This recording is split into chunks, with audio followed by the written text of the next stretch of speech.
6 Minute English from bbclearningenglish.com. Hello, this is 6 Minute English from BBC Learning English. I'm Phil. And I'm Georgie. For most parents, their baby's first word is a special moment. This happens after an early stage of language development called babble, when babies start making simple sounds like ga or ma.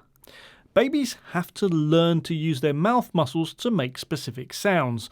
They experiment with different sounds and mouth shapes. So, what exactly is happening when babies start learning to speak? What do you think, Georgie? Well, Phil, I'm no expert, but I imagine they watch the adults around them and kind of copy and imitate what they do. What do you think? I definitely think that's what my children did when they were learning to speak. Well, let's compare our ideas with those of an expert. Professor Julian Pyne from Liverpool University, speaking here on BBC Radio 4, and he lists the skills that babies develop in order to speak. Well, one of the first things the child's got to do is they've got to break down the speech stream into words. Then they've got to link the words to the things that they refer to in the environment, so they've got to learn what the words mean. Right. In this programme, we'll discover how babies learn to speak, and as usual, we'll learn some useful new vocabulary. And on the subject of words, remember you can find a list of this programme's vocabulary on our website, bbclearningenglish.com. Some people find it helpful to study the vocabulary before listening. And another thing to do before listening is ask my question.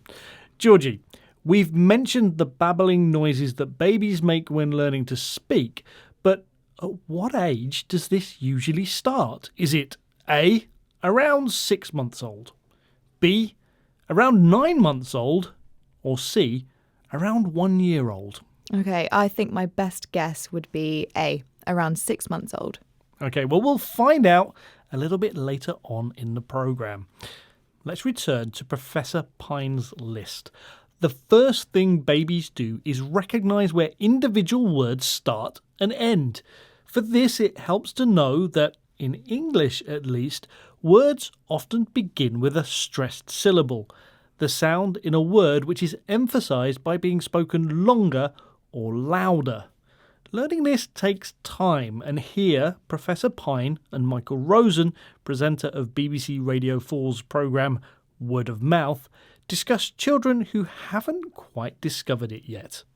And we can see this in the kind of errors that children make, because little kids will often call the giraffe a raff by leaving off the unstressed syllable, because that's not typical English. Oh, and I've got an example of this. My son used to call a machine a sminge.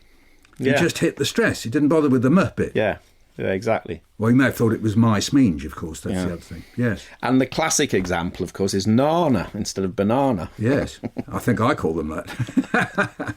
One error, or mistake, infants make is calling a giraffe a raff, because they cut off the first syllable, G, because it's not stressed. The classic example of this is when children say nana instead of banana. A classic example of something means the best example of it, one containing all the features you expect such a thing to have. For example, ants are a classic example of animals working together. The second skill babies develop as they learn to speak is correctly linking a word to the object it refers to. In other words, knowing what the word means.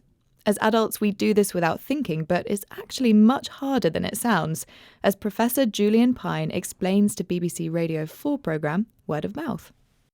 Well, we take for granted the fact that it's kind of obvious what words refer to in the environment, but actually, if you look at it from the child's point of view, it's really difficult to work out what a word refers to, because there's so many things it could refer to. So, the speech signal is very ambiguous.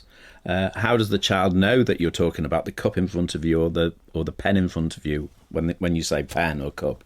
As adults, we take it for granted that when a friend says apple, they mean that round, red thing on the table. To take it for granted means to assume something without question. But for a baby, the link between the word apple and the object is not obvious. It's ambiguous, meaning it has more than one possible meaning. Wow, who knew so much was going on inside babies' sponge-like brains as they soak up the sounds they hear? Right. Phil, isn't it time to reveal the answer to your question? It is indeed. The question was, at what age do babies start to make babbling noises? And I said it was around 6 months. And that is the correct answer. Yay! Babies start to do this when they're about 6 months old.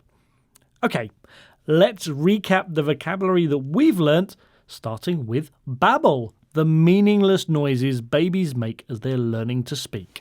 The stressed syllable in a word is the sound which is emphasised by being longer, louder, or higher. An error is a mistake.